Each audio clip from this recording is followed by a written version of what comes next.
A'udzubillahi minasyaitonirrajim. Bismillahirrahmanirrahim. Assalamualaikum warahmatullahi wabarakatuh.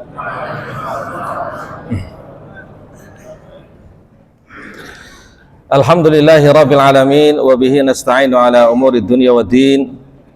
Wassalatu wassalamu ala asyrafil anbiya'i wal mursalin sayyidil awwalin wal akhirin wa ala alihi wa ashabihi wa azwajihi wa dhurriyyatihi wa ahli baiti ajmain. Allahumma ja'al jam'ana hadza jam'an marhuma wa tafarruqana min ba'dihi tafarruqan ma'suma, amin ya rabbal alamin. Kaum muslimin wal muslimat rahimakumullah. Di dalam Al-Qur'anul Karim Allah Subhanahu wa taala banyak menceritakan tentang akibat akhir dari cerita orang-orang kafir. Akhir dari perjalanan mereka seperti kaum Nabi Nuh yang kafir dengan dakwahnya Nabi Nuh, Allah tenggelamkan mereka. Ada lagi kisah tentang Fir'aun dan bala tentaranya. Mereka kafir dan tidak mau beriman kepada dakwah Nabi Musa dan Nabiullah Harun alaihi wassalam. Kemudian Allah tenggelamkan mereka. Ada lagi kisah tentang kaum Ad, kaum Samud, kaum Lut, dan banyak lagi akhir kehancuran dari perjalanan orang-orang yang tidak beriman kepada Allah Subhanahu wa taala dan memusuhi para nabinya. Tapi di dalam Al-Quranul Karim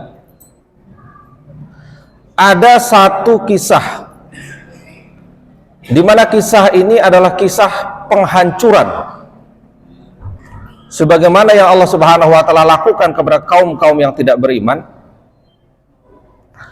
Tapi untuk kali ini dia beriman kepada Allah. Dia beriman kepada Allah. Tapi karena dosanya, kemudian Allah Subhanahu wa taala bumi hanguskan.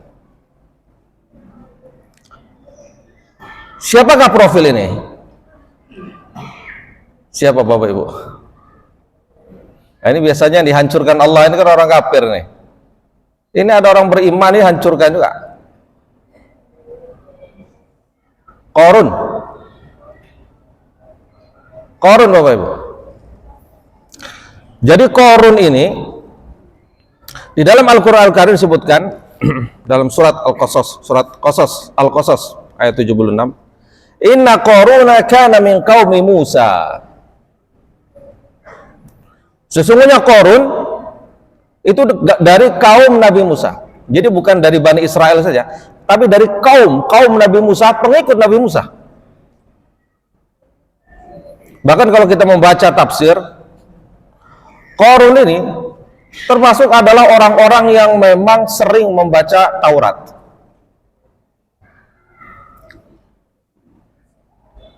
Akan tetapi perjalanan dari Qarun ini Bapak Ibu yang dirahmati Allah Subhanahu wa taala. Qarun ini diuji oleh Allah Subhanahu wa taala dengan kekayaan. Ya. Dengan kekayaan sampai dengan Allah Subhanahu wa taala menceritakan di dalam Al-Qur'anul Karim, wa atainahu minal kunuzi ma inna mafatihahu latanu bil usbati ulul quwwah. Jadi diberikan kekayaan di mana kekayaan ini disimpan di dalam gudang-gudang dan kemudian gudang-gudang itu dikunci dan kemudian kunci-kuncinya ini diceritakan di dalam Al-Qur'anul Karim. Ma inna mafatihahu latanu bil usbati ulil quwwah. Tidak sanggup dibawa oleh orang-orang yang mereka mempunyai kekuatan. Artinya dahsyat.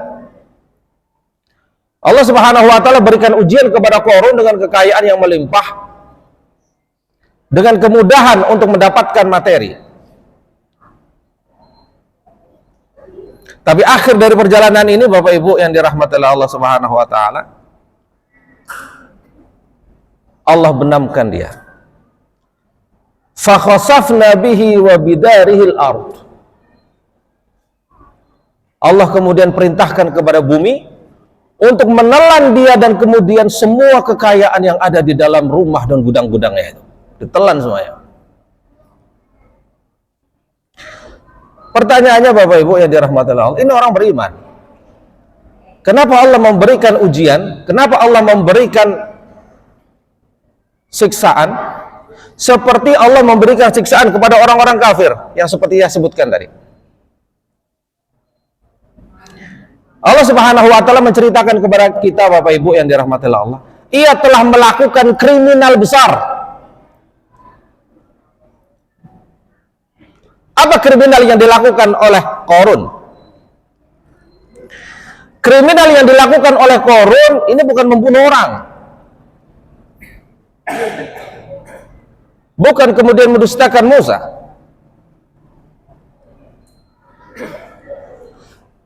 Kriminal yang dilakukan oleh Qarun ini Bapak Ibu yang dirahmati oleh Allah adalah kriminal tentang cara pandang ia terhadap harta. Jadi kriminal, Allah anggap ia kriminal. Dan kriminal-kriminal terkait dengan cara pandang terhadap harta ini selalu disikapi dengan keras di dalam Islam. Seperti contohnya kisah ini, kisah Qarun adalah kisah di mana ia mempunyai kriminalitas dalam cara berpikir tentang harta, kemudian Allah benamkan ia. Sebagaimana Allah melakukan dan mensiksa orang-orang kafir. Dan begitupun kriminal tentang harta di zaman setelah wafatnya baginda Rasul Sallallahu Alaihi Wasallam. Setelah wafatnya baginda Rasul Sallallahu Alaihi Wasallam, kepemimpinan Islam dipimpin oleh Khalifah Abu Bakar Siddiq radhiyallahu anhu. Pada saat itu Bapak Ibu yang dirahmati Allah, banyak orang-orang kafir, orang-orang keluar dari Islam. Tapi ada juga sebagian orang-orang yang tak keluar dari Islam tapi tak mau membayar zakat.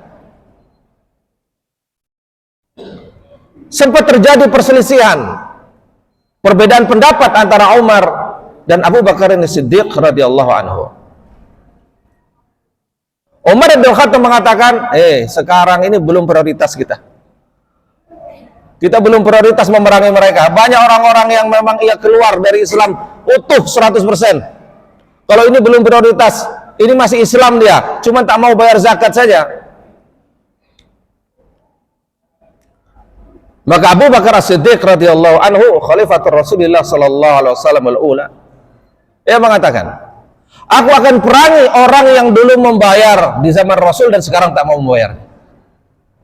Jadi perangi, Pak. Jadi perangi. Padahal orang-orang yang tidak mau membayar zakat ini masih tetap mengucapkan la ilaha illallah Muhammad Rasulullah. Masih tetap ia melaksanakan sholat. Masih tetap mereka melaksanakan haji. Tapi tak mau membayar zakat, perang. Itulah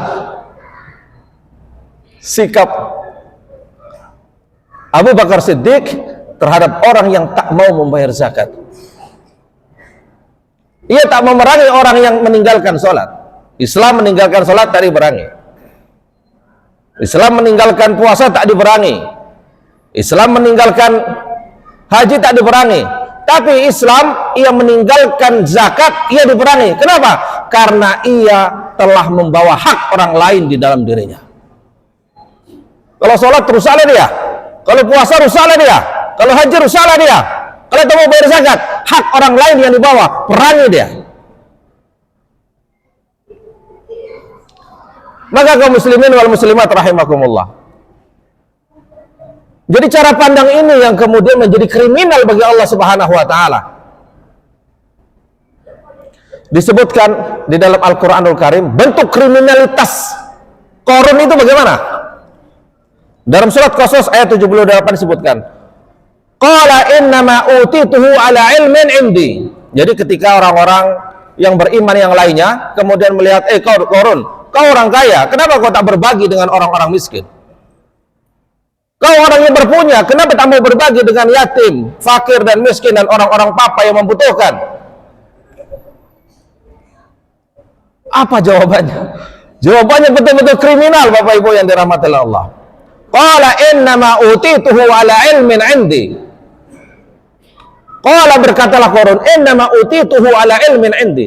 Aku mendapatkan semua kekayaanku ini, itu tak ada faktor, tak ada peran dari kalian semuanya.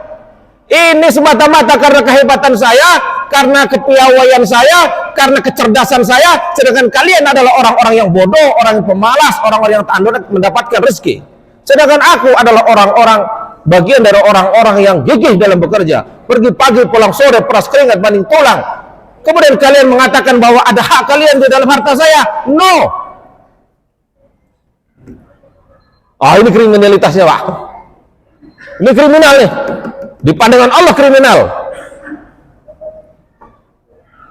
Maka satu-satunya kisah di dalam Al-Quranul Karim itu, orang beriman yang disiksa oleh Allah Subhanahu wa Ta'ala seperti siksanya. Bahkan di dalam surat Qasas 76 disebutkan, inna wa Qaruna wa Fir'auna wa Haman, surat Al-Ankabut ayat 39.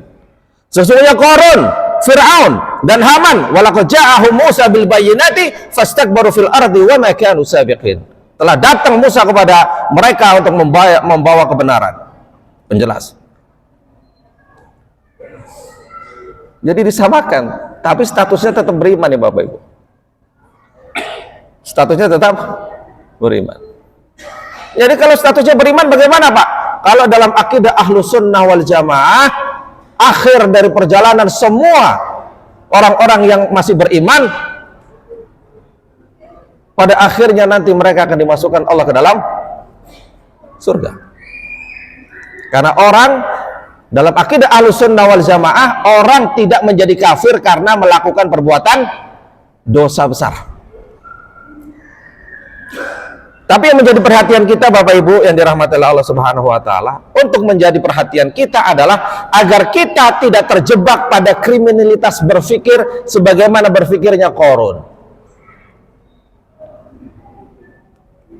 Jadi terkait dengan masalah harta ini Bapak Ibu, dalam ajaran Islam ini kita dikenalkan bahwa harta ini adalah titipan Allah Subhanahu wa Ta'ala. Memang betul kita yang bekerja, memang betul kita yang mencari rezeki. Makanya kita Bapak Ibu ketika kita keluar rumah bekerja, apa doa kita? Kita keluar rumah, melangkahkan kaki kanan kita ucapkan apa Bapak Ibu? Bismillahi tawakkaltu ala Allahi wa la hawla wa la quwwata illa billahil aliyyil azim. Agar apa? Agar kita selalu merasa bahwa kita bisa bekerja ini karena kita diberikan kesehatan oleh Allah. Kita bisa mendapatkan rezeki ini karena Allah semata-mata yang memberikan kesempatan kepada kita.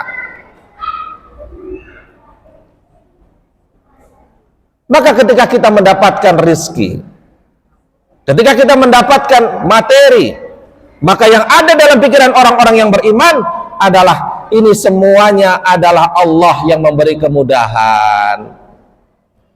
Sekarang Bapak Ibu kita lihatlah orang-orang yang satu letting dengan kita nih. Ada orang yang kemudian ia mendapatkan jabatan, betul Bapak Ibu. Ada orang-orang yang kemudian ia biasa-biasa saja, betul Bapak Ibu. Kemudian ketika ada orang yang kemudian mendapatkan jabatan, padahal dalam satu letting itu mungkin dia IPK-nya dulu lebih rendah daripada kawan itu. Rupanya dia mendapatkan kedudukan. Dan kemudian ia mengatakan, aku dapat kedudukan ini karena kehebatanku. Bukan. Kita mendapatkan kedudukan itu karena semata-mata Allah Subhanahu wa Ta'ala menguji kita, memberikan amanah kepada kita, bukan karena kepiawaian kita. Nah inilah yang menjadi cara pikir Qarun. Jadi Qarun ini memang betul-betul ketika dia diberikan kemudahan oleh Allah, ia mengatakan bahwa qala innama utituhu ala ilmin indi. Ini karena hebat saya nih. karena peran saya semata-mata, karena kepiawaian saya semata-mata, karena kecerdasan saya semata-mata. Itu logika korun, itu kacau betul. Ini kriminal bang. Di hadapan Allah ini adalah cara pandang yang kriminal. Allah telah memberi tapi tak diakui. Nah, celakanya Bapak Ibu yang dirahmati Allah Subhanahu wa taala, seringkali cara pandang ini itu menimpa kaum umat Nabi Muhammad SAW. Siapa yang mengidap penyakit korun ini?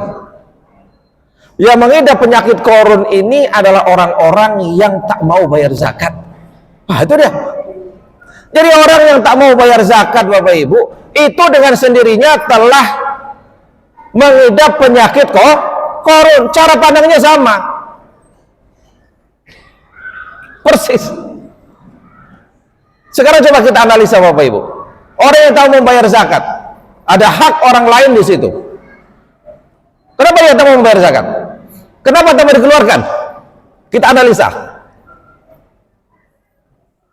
Karena ia menganggap bahwa ini harta dia, bahwa ini adalah aku yang mencari, aku yang pergi pagi pulang sore, aku yang peras keringat banting tulang, ini hartaku.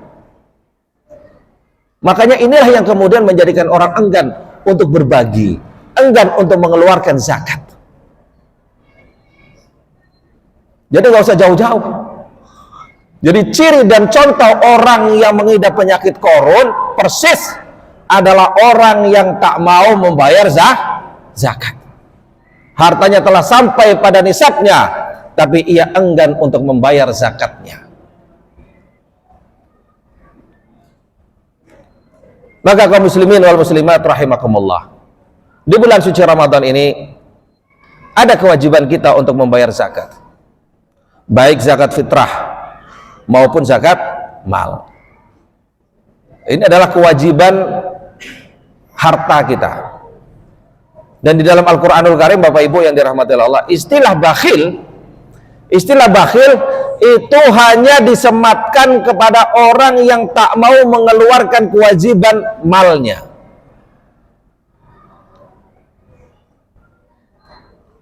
Yang tak mau mengeluarkan hak orang lain yang ada pada hartanya, maka itu yang disebutkan di dalam Al-Quran dengan sebutan bakhil. Jadi bakhil ini jangan dikemana-manakan Bapak Ibu, jangan terlalu jauhkan. Ini ada pengurus masjid datang meminta sumbangan dan sebagainya, tak mau memberi, disematkan bakhil. Salah. Belum.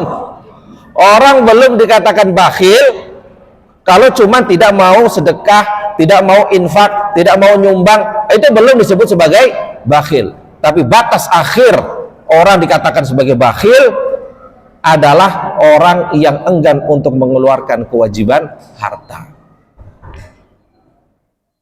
Nah, dalam agama Islam ini itu termasuk bagian dari rukun Islam yang sangat disikapi dengan sangat keras di dalam Islam.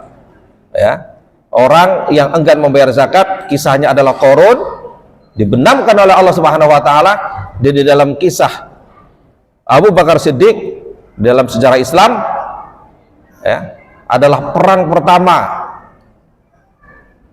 yang sebabnya adalah membela kaum duafa, yaitu memerangi orang-orang yang tak mau membayar zakat.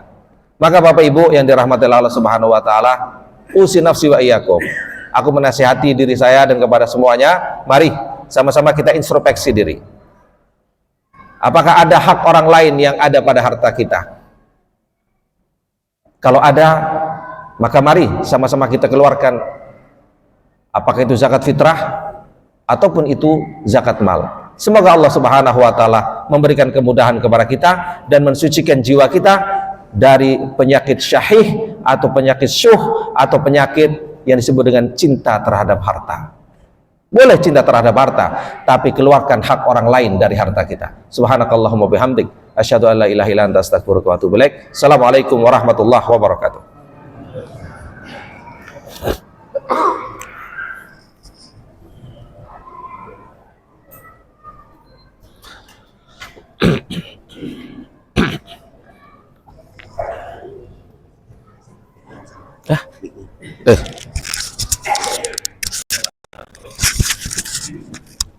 Baik, terima kasih.